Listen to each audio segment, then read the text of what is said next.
कभी भी एक हाई स्कूल के स्टूडेंट के साथ बिना कारण के पंगा मत लेना। कौन जाने उसके अंदर एक माफिया डॉन छुपा हो सकता है। सब शुरू हुआ जब एक बच्चे पर थोड़ा सा पानी गिरा और उसने दो बदमाशों से माफी मांगने को कहा। उनको उसको देखकर हंसी आई। उनमें से एक तो आगे बढ़ के उसको सबक सिखाने की कोशिश की, लेकिन किसी को यह पता नहीं था कि उसके कमजोर दिखने के पीछे एक माफिया डॉन की आत्मा थी।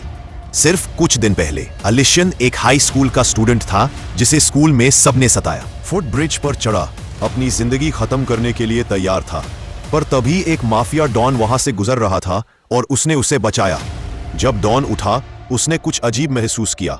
अब वो हाई स्कूल के स्टूडेंट के बॉडी में था। किसी तरह उनकी आत्माएं बदल गई थी। डीवा, असली माफिया डॉन, इस बदलाव से शॉक था।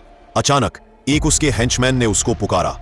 दीवा ने दरवाजा खोलकर देखा और अपना ही आदि आदमी खड़ा था, लेकिन हेंचमैन ने उसे मारने का इरादा बना लिया था।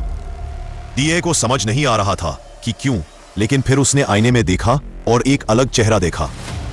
तब उसको समझ में आया, वो अब खुद नहीं था, वो किसी और का बॉडी में था।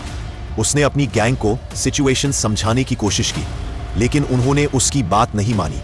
उन्होंने उसे अपने ही श्रद्धांजलि सभा में ले गए। जब उसने वहां अपनी फोटो देखी, गुस्सा उसके ऊपर चढ़ा। उसने डिसाइड किया कि वो अपने शरीर को ढूंढेगा ताकि किसी तरह से अपनी आत्मा को वापस ले सके, लेकिन उसको कोई आइडिया नहीं था कि उसे ये कैसे करना है। उसने एक तरीका सोचा। उसने वापस उसी फुट ब्रिज पर गया जहां सब कुछ हुआ था। शायद अगर वो फिर से कूद जाए तो सब कुछ नॉर्मल हो जाए। लेकिन जब उसको हॉस्पिटल में होश आया, तब भी वो उस हाई स्कूल के स्टूडेंट के शरीर में था और उसका असली शरीर उर्न में राख बन चुका था। डीए बिल्कुल टूट गया था। अब उसके पास कुछ भी नहीं बचा था, इसलिए उसने डिसाइड किया कि वो इस नए शरीर में जीता रहेगा। तभी एक औरत उसके पास आई, किसी को जो वो पहचानता नहीं था। वो उसके नए पिता की सेक्रेटरी थी।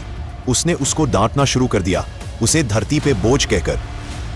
अब उसके जाने के बाद दीवा ने एलिशियन का टैबलेट उठाया और फेस रिकॉग्निशन से उसे अनलॉक किया।